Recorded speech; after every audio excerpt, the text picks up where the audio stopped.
Bonjour à tous. Là, je fais cette vidéo YouTube parce que j'ai vraiment eu du mal là pour démonter, pour comprendre déjà comment ça marchait. Cette VMC double flux 350, Z350. Et pour savoir comment se démontent les roulements. Voilà. Donc j'ai déjà tout démonté, là je suis en train de remonter, mais vous allez sûrement comprendre comment faire pour les démonter. Je vais vous expliquer comment j'ai démonté. Alors vous voyez, les roulements, ils sont d'un côté là, et de l'autre de ça. Et donc pour les enlever, là ce que j'ai fait, c'est que j'ai pris un chasse-goupille, ça serait l'idéal, mais là j'ai pris un petit boulon, et j'ai démonté en tapant comme ça d'un côté, et là en tapant, en le rentrant, et en tapant de l'autre côté. Alors il faut taper un peu d'un côté, un peu de l'autre, un peu de l'autre, un peu de l'autre, sinon il se coince le roulement. Ok. Donc là je vais remettre le roulement neuf. Je viens de remettre celui-là. Je vais remettre celui-là. Ouais, c'est bien le neuf. Pas que je le confonde avec les autres. Ouais, c'est le neuf. Je le mets comme ça.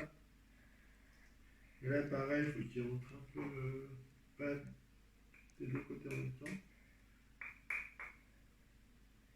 Faire attention de ne pas l'abîmer. Bon, je vais essayer avec les doigts. Ouais, c'est bon, ça rentre. Ok, c'est bon. Il est rentré là. Vous voyez bien? C'est bon. Là, je l'ai rentré là. Je l'ai rentré là. Ok. Donc, pour le sortir, hein, je vous explique. J'avais pris un petit boulon comme ça. On voit bien les deux. Et tac, j'ai appuyé là. Et là, j'ai appuyé un peu d'un côté et de l'autre. Voilà.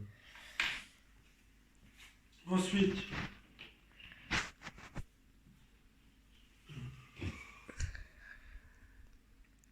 je vais le remettre sur le ventilateur. Ça, c'est le ventilateur. Hein. Donc, je le remets comme ça, là. Ouais. J'ai rien oublié, non. C'est bon. J'appuie dessus, tac, ça rentre direct. Donc là, j'ai remis le moteur avec le ventilateur. Je viens appuyer bien sur le roulement. Et, voilà. Et après, je prends je crois que ça s'appelle un circlo. Faudrait que je l'écarte un peu avec une petite pince comme ça. Faut le remettre. Faut pas que je le perde, c'est ça qui est pas évident. Ah non, en fait, je le mets déjà dedans. Hop. Et après, je vais venir l'écarter. Ce qui n'est pas évident, c'est qu'il faut que j'appuie en même temps parce qu'il y a un ressort en fait qui tient le ventilateur. C'est pas facile.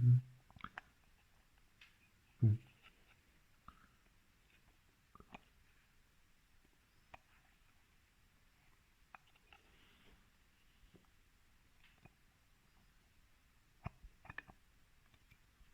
Voilà. Cool, ça devrait marcher là, nickel. Et ne plus faire de bruit. Voilà. Ensuite, il y a un petit capuchon à remettre là. Je vais remettre le petit capuchon. Ça, c'est juste pour que l'humidité rentre pas, je pense. Voilà. Et maintenant, je vais remettre l'ensemble dans la VMC. Suivez-moi.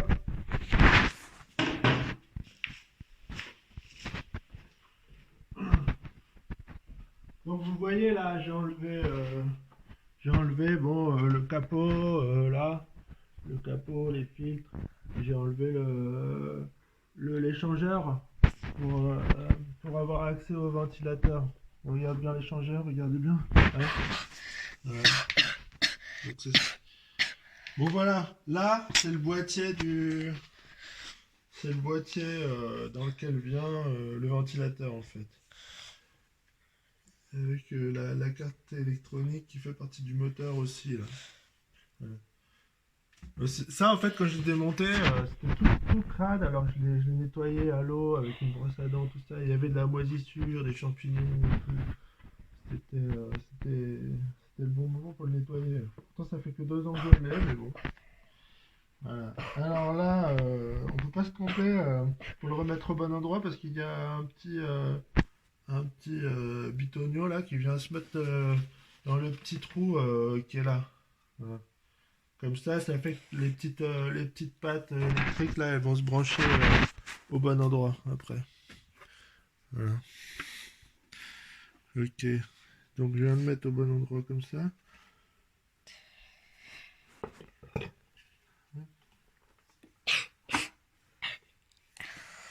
Voilà. Et après, je vais remettre mes petites vis que j'avais enlevées tout à l'heure là. Ici là. Il y en a une là, une là, une là. Et une là.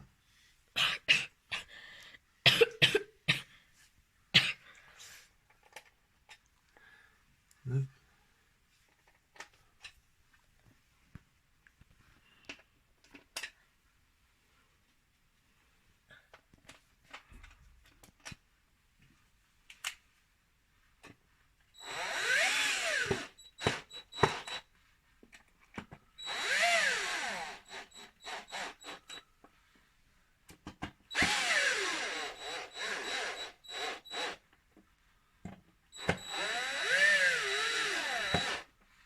Voilà.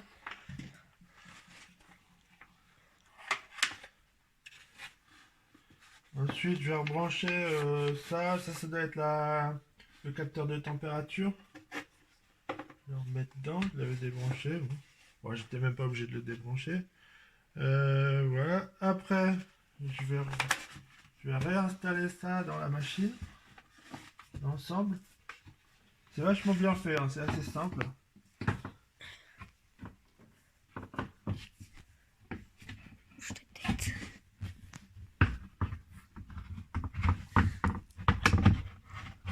Le schlingue là-dedans, un peu.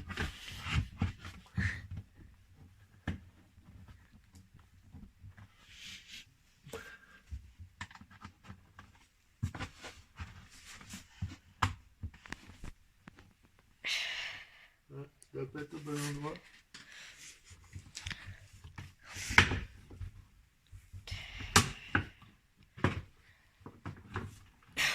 Je vais mettre dessus. Voilà. Je l'avais pas mis au bon endroit. Voilà.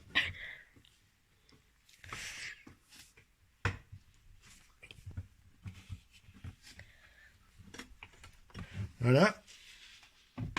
Vous voyez, c'est pas trop sombre. Un peu quand même. Voilà, il n'y a rien de compliqué de toute façon. Voilà.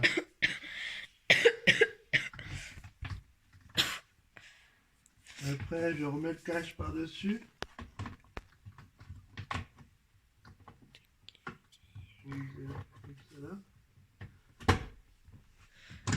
Ça clipse. Ouais. C'est juste des petites pattes en plastique là. Quand je l'ai enlevé, j'ai juste appuyé un tout petit peu avec un tournevis pour que ça se déclipse. Rien de très compliqué. Voilà. Après, bah, je vais remettre ça. Je vais remettre l'échangeur.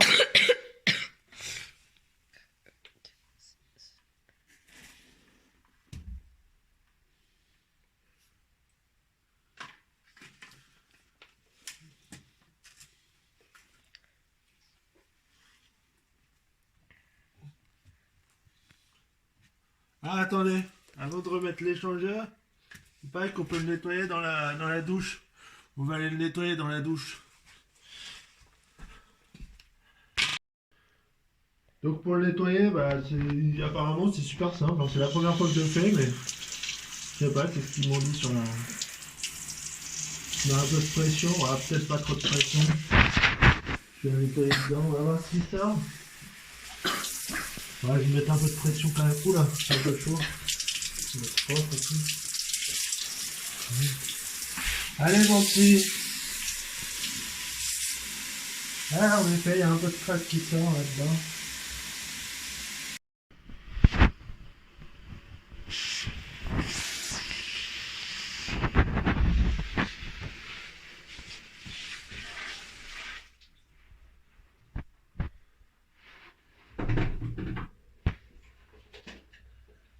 coup là, il y a pas mal d'eau dedans. On va attendre un peu que ça se barre, peut-être. Peut-être l'aider un peu. Bon, on va attendre qu'elle se vide, hein. On va attendre qu'elle se vide. Je vais l'aider un peu à se vider là. Vider d'un côté.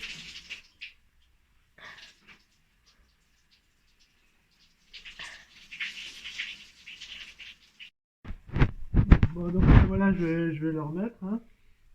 Donc je le remets bien dans son bac, comme ça. Le- L'évacuation à gauche, enfin, moi c'était comme ça parce que l'air il repart à gauche. Peut-être que entre la droite et la gauche c'est différent selon que c'est une machine droite ou une machine gauche. Et là c'est comme ça. Bon voilà, je le remets comme ça. Voilà. Mais voilà, là, c'est sûr que c'est par là, on le voit parce que il y a le petit trou d'évacuation, le petit trou d'évacuation des condensats là sur la gauche. Donc faut bien que ça parte là. L'eau elle sort là s'il y a des condensats. Et après elle va dans le petit trou, puis après elle va dans les égouts quoi. Voilà. Faut que je le mette en même temps apparemment. Si je le mets avant le bac, après je peux plus rentrer le boîtier. Voilà. Voilà. Vous voyez là, il y a un petit joint là, mais ça glisse contre le joint, il n'y a pas de problème. Ah, ça se remet bien. Donc faut pas se tromper de sens. Là j'ai l'étiquette qui est par là. Faut pas se tromper sinon. Je crois que ça fait l'inverse. Ça va plus réchauffer l'air ou je sais pas quoi. Voilà. Je pousse au max. Voilà. Je remets le petit boîtier. Pareil là il est marqué top. Donc on peut pas se tromper. C'est dans ce sens là. Ça c'est le boîtier du bypass. Quand il fait quand il n'y a pas besoin de réchauffer l'air parce qu'il fait trop chaud à l'intérieur. Ça c'est dans le bypass et là ça passe directement par là. Et puis il y a un truc, il y a une vanne ici qui doit s'ouvrir. Mais sinon c'est fermé en temps normal. La vanne elle est fermée et ça sert à rien.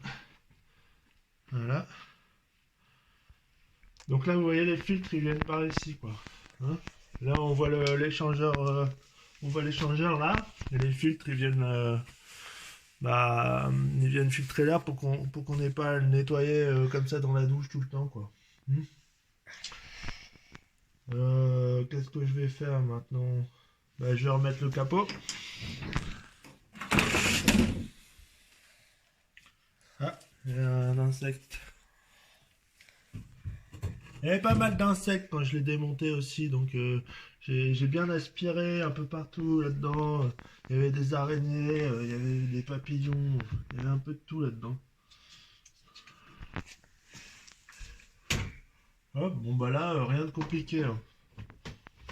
Hop, quelle vis? La vis. Voilà. Après, je remets le capot, ça c'est juste la déco quoi. Hop, voilà, deux petites vis en bas.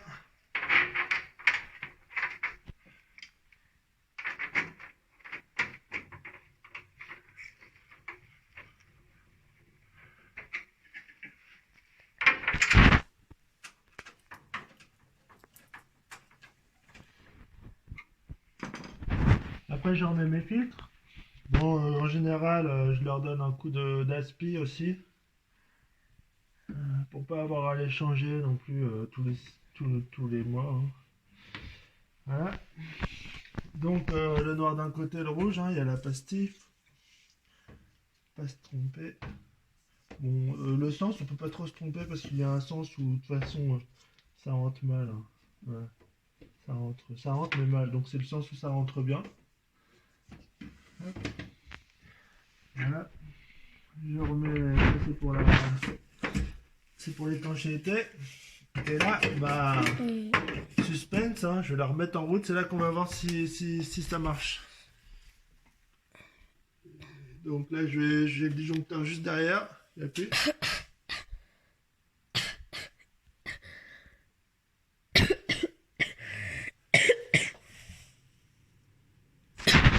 Ah ouais, se remet en route et elle fait beaucoup moins de bruit qu'avant. On a gagné, les gars! Bon, bah, j'espère que vous n'aurez pas de soucis, que ça sera plus facile que pour moi, parce que moi, j'ai pas de vidéo, donc j'ai un peu galéré, quoi, parce que je suis menuisier, je suis pas du tout dans l'électronique ou la mécanique. Mais bon, ça se fait quand même. Allez, salut les gars! Ouais, donc j'ai oublié de vous dire, parce qu'en fait j'ai galéré, mais principalement, déjà pour savoir le nom du roulement, du coup j'ai dû démonter deux fois la machine, une première fois pour connaître le nom du roulement, et puis une deuxième fois là aujourd'hui quoi. Donc je vous dis le nom du roulement, hein. Le nom du roulement c'est 608 ZC3. Et là il y avait écrit HCH, ça c'était la marque. Bon, moi j'en ai pris un d'une autre marque, mais c'est un SKF. Et moi j'ai pris 608 2ZC3. Parce qu'apparemment ils sont un peu plus étanches. Parce que je me dis que c'est peut-être parce qu'il a pris l'humidité qu'il a commencé à faire un peu de bruit. Donc le 2Z il est peut-être mieux. Donc voilà. 608 2ZC3. Voilà. Je l'ai pris sur internet. Ça m'a coûté. Moi j'en ai pris 3. En fait, je pensais qu'il y avait qu'un roulement, mais il en faut deux. Du coup, j'en ai pris trois pour en avoir d'avance, mais finalement, j'en ai plus qu'un maintenant. Voilà. Ouais, je l'ai pris sur internet, ça a dû me coûter 4 euros, je crois. Et puis, bon, il y avait un peu de frais d'envoi, donc c'était 4 euros le roulement. Bon, en tout, j'en ai peut-être eu pour 20 euros pour les trois roulements.